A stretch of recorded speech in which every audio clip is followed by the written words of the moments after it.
We have no first use is No first use. Yeah. our number three here. Yeah. So in our hat trick, no first It's use. not a hat trick I want.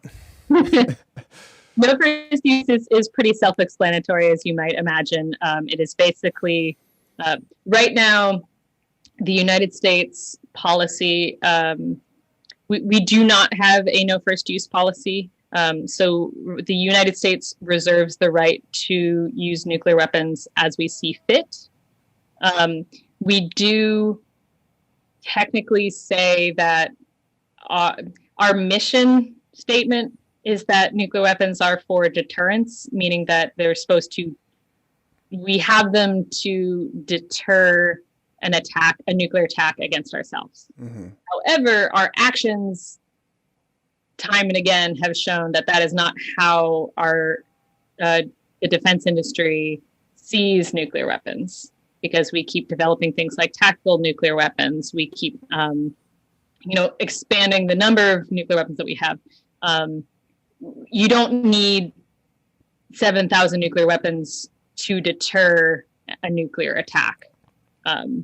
That's solely just for parity reasons. That's basically what we say, well, they have that many, so we need to have this many. But that's not what you need to prevent a nuclear attack. And in fact, China's a great example of this. China only has a couple hundred. And there's some question of whether they're building more, but even if they doubled their arsenal as it stands right now, it's still just a couple hundred. Mm-hmm. And because they have determined our nuclear weapons are for deterrence, and it is just to prevent a nuclear attack against ourselves. So we don't need that many to do that job.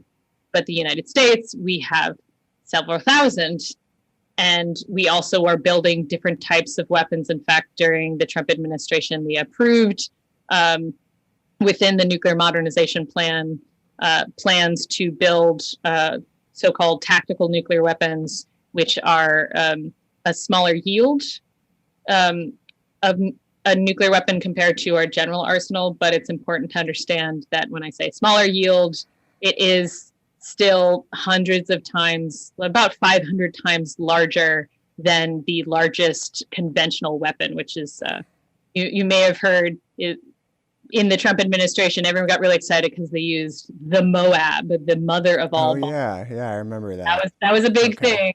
Everyone's, look how big it is. It's like, so powerful. What an example of American might, turning the desert to glass and all of that. Well, the Moab is about 500 times smaller than a tactical nuclear weapon. Wow. So when you're saying tactical, it's still, it's really a misnomer. Yeah, it's like a marketing name, to get people to buy onto it. Yeah. And so we're showing with these actions that we're not necessarily really thinking about nuclear weapons as just for deterrence. And some people like to argue that keeping a policy of sort of keeping it vague as to what we might do with our nuclear weapons somehow protects us, so that our enemies might think, oh, well, maybe we'll launch a nuclear weapon at you if we're feeling froggy about it. But what it actually does is make things unstable and makes things insecure. Because can you explain that? Because that's kind of a hard thing to wrap your head around. Yeah. So the Cuban Missile Crisis, I think, is a great example.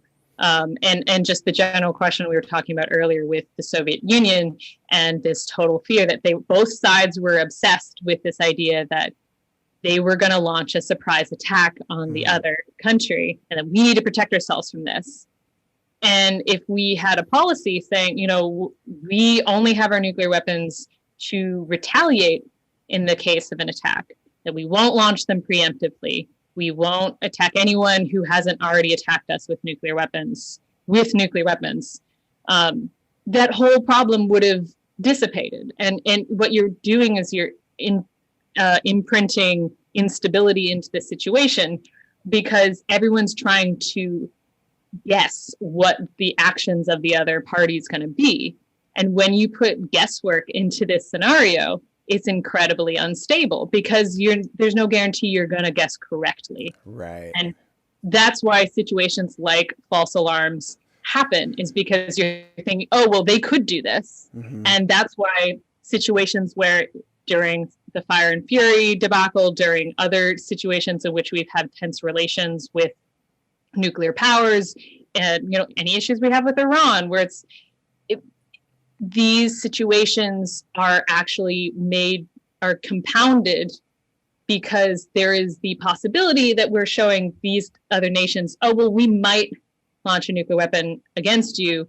So they are actually motivated to do something before that might even happen. Mm-hmm. That you're actually inspiring them to, oh, well, we need to do something sooner, or we need to defend ourselves against this, or we need to build nuclear weapons because you might attack us with them, and we need to have this deterrence against you because you might attack us preemptively. Yeah, it seems like it's almost enforcing that like urgency thing that we were talking about, where it's like you said with the false alarm thing. That was something I was thinking about yesterday was, yeah, if we just got rid of no first use, we would be able to think about these false alarms and reason, okay, Russia has a no first use policy. We know that false alarms happen. Therefore, this is likely a false alarm. But if there's a first use policy, then you're like, I don't know. Could be a false alarm. Could be an attack. It's just yeah. And it's particularly also that it just invites this slippery slope scenario of, if you even allow the situation to say, oh, we might use nuclear weapons first, we might do that, then it's every step of the way is like, well, we might use this kind of, maybe we'll use tactical nukes, or maybe we'll use it in this scenario. Right. You're opening every step of the way down that path of, we could do this. Whereas what we really should be stating is, we never want to have to use a nuclear weapon. That should be the position of the United States. It should be the position of every nuclear nation, because we don't know what happens when you get on that escalation ladder. Yeah. This is the big question when it comes to tactical nukes that a lot of nuclear wonks keep debating back and forth. But the problem is, it's completely theoretical. The notion that we could use a baby nuke, a smaller nuke, and that the other side would say, oh, well, you know, they were reserved. They didn't use the big guns. They only used the slightly less big guns. It was still a nuke. And so we will, that the other side will somehow receive that message of us showing restraint, and as opposed to just them seeing, oh, well, you used a nuclear weapon against us. You're like, well, it was a smaller one, so I guess we won't launch a nuclear weapon back at you. But it's the fact that you know you can control what that escalation will look like is really crazy to think that you would even risk, like, oh, well, it might work out. So sure. Who supports this policy? Is this mostly a military, a thing that has military backing? Because it doesn't seem, the logic behind it, the logic in the other things makes more sense to me, I think, than this one. This one to me seems like, I just don't get it. I just don't get who would support this. Definitely the military does not want to put out a no first use policy. They are in support of keeping the status quo, in part because they see it from a strategic point of view. The ability to even threaten or indicate that nuclear weapons might be used gives them a defensive advantage. But as I described, it's a limited advantage, because it's sure, maybe you can muscle your way into getting someone to back down. But what you're really doing is putting them into this game of nuclear chicken, where it's like, okay, are you gonna pull off? Because I might hit you. but what if, both of them decide, oh no, you're not going to do it. And then we just smash into each other. It's, oh, well, shoot, I didn't think that was going to happen. I thought you were going to pull away. Yeah. Why would you put it to that scenario? But definitely the military supports this position.